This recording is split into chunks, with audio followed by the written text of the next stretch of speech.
Հարգելի գործընկերներ, սիրելի դաշնակցական գործընկերներ, ինձ թվում է դուք ալտերնատիվ իրականությունում եք ապրում կամ այնքան եք ձեր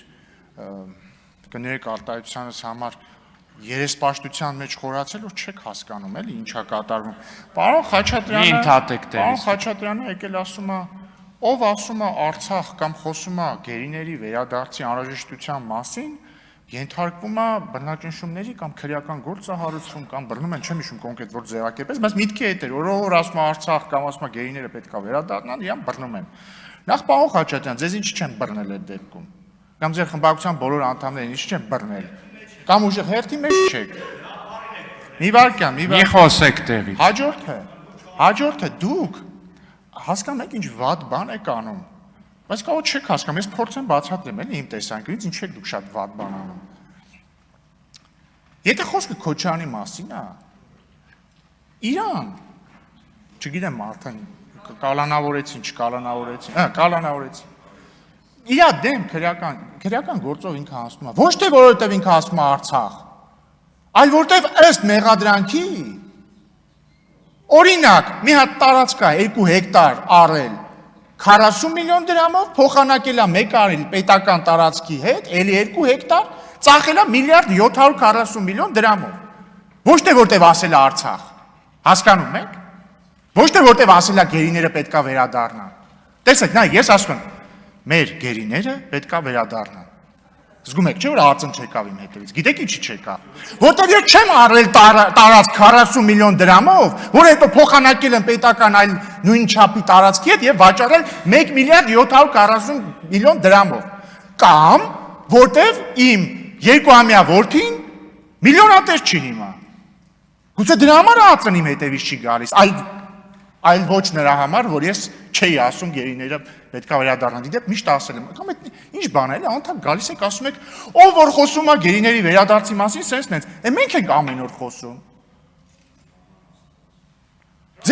Ձեր կուսակիցները իմ հետ, ասենք, տարին 4 անգամ 5 տարի եկել են Ստրասբուրգ ԵԽՎ նիստերի։ Հարցրեք, ես խոսում եմ գերիների մասին, թե չեմ խոսում։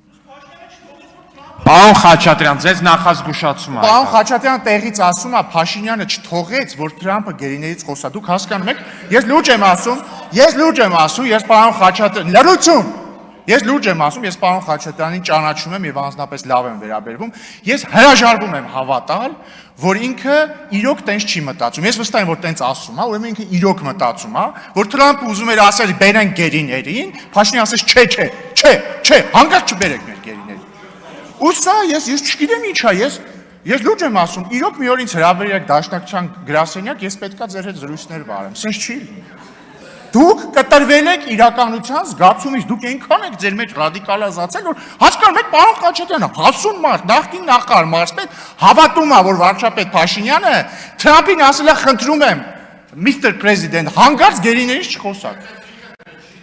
Հա, չի թողել, հա, ուզում է, ասես, արդեն նստացնում էին օթանա, որ մեր գերիները կան, Փաշինյանը ասեց, ոչ,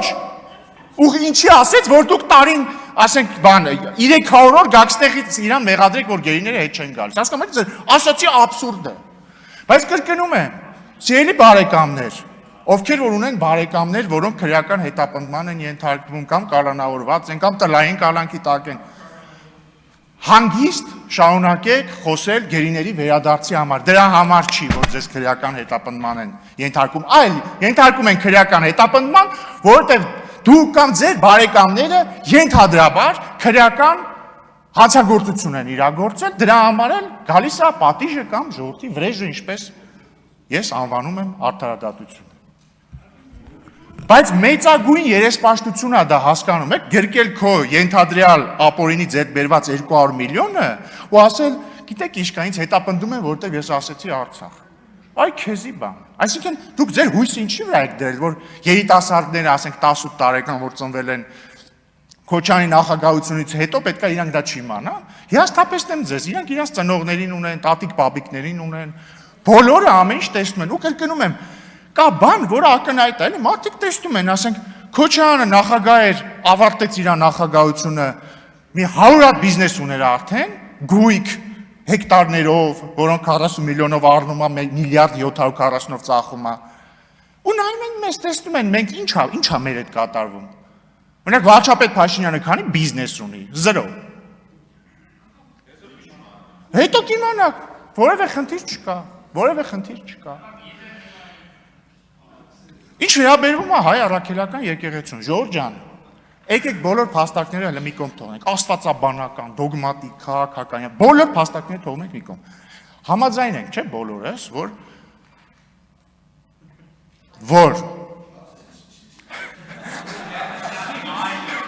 որ ես, չէ, որ հայ առաքելական եկեղեցու գլուխը պետք է լինի կոնսենսուսային կերպար։ Ինքնին այդ պաշտոնի նկարագրությունը դա է ենթադրում, անվան մեջ էլ կա ամենայն հայոց կաթողիկոս, վեհափառ հայրապետ, այսինքն ասում, ինչ ասում, այս պաշտոնյան նախ պետք է լինի վեհ, որ իրան փառավորենք, ինքը պետք է լինի հայրապետ եւ հետեւաբար չպիտի լինի հայր, որովհետեւ հայրը չի կարող լինել հայրապետ, օրինակ ես հայրապետ չեմ կարող լինել, այն պարզ բանի բերումով, որ ես չեմ կարող լինել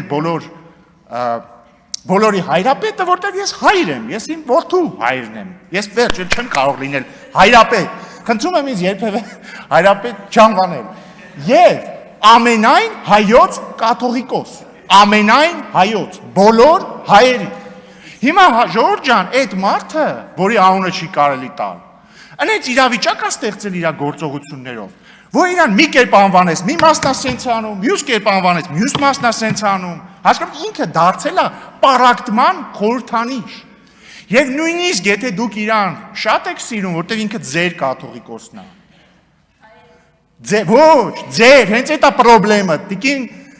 Տիկին Վարդանյան, ինքը ձեր կաթողիկոսն է, ինքը իմ կաթողիկոսը չի, ու դրա մեղավորը ինքն է, հասկանում եք, ինքը իրան զրկել է ամենայն հայոցի տիտղոսից, ինքը էլ ամենայն հայոց չի։ Նույնիսկ եթե դուք համարում եք, որ մենք սխալ ենք, կապ չունի, մենք սխալ ենք, սխալ չենք, փաստ է, որ ժողովրդի կեսը չի ընդունում այդ մարդուն։ Դրա համար ինչ ինքը կարող է անել, ինչ կաներ իրական հայրապետը։ Կասե Ժորժ ջան, լավ ես գնամ, թող կոնսենսուսային մարդ կա։ Դա է ճիշտը։ Տեսեք քաղաքական գործիչն ես պարտավոր չեմ լինել կոնսենսուսային կերպար, օրինակ։ Շատ նորմալ է, որ այս դահլիճի 60%-ը, չգիտեմ, ինձ լավ է վերաբերվում, 40%-ը միջին։ Չնայած մարդ ես, չգիտեմ։ Դա նորմալ է, որտեղ ես ամենայն հայոց, ամենայն ազգային ժողովոց այժմ նախագահը չեմ։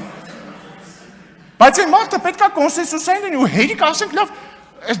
չեք հոգնել այս թեմայից ընդհանրապես։ Խնդրում եմ նրան, եթե լսում է, նա ում անունը չի կարելի տալ։ Ազատեք մեզ ձեր պարակտիչ ներկայությունից մեր հոգևոր եւ քաղաքական կյանքով։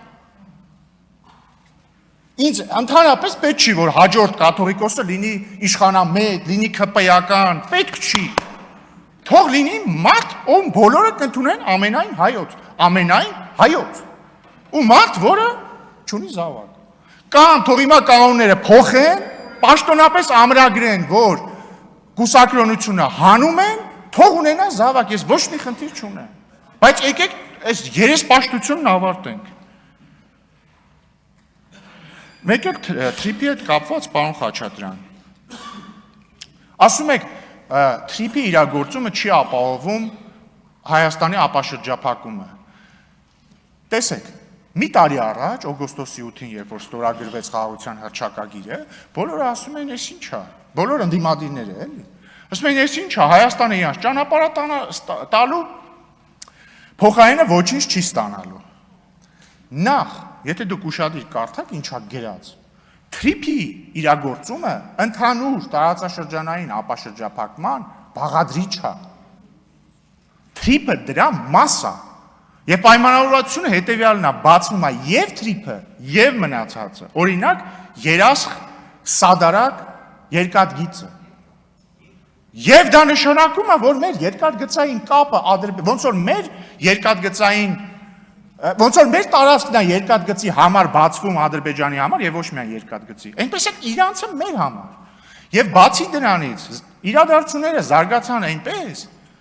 որ փաստացի հիմա մեր համար ապաշրջափակումը մասամբ ավելի շուտ է սկսել իրագործվել, քան Ադրբեջանի համար, որովհետեւ ուզում եմ ձեզ ձեր ուշադրությունը հրավիրել են փաստի վրա, որ մենք հիմա Ադրբեջանի տարածքով երրորդ երկրների հետ երկաթուղային կապ ունենք։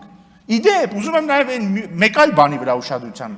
հրավիրեմ ձեր, որ մենք հիմա Թուրքիայի տարածքով էլ Թուրքիայի եւ երրորդ երկրների հետ երկաթգծային կապ ունենք։ Ոնց է կարելի սա նկատել, չգիտեմ։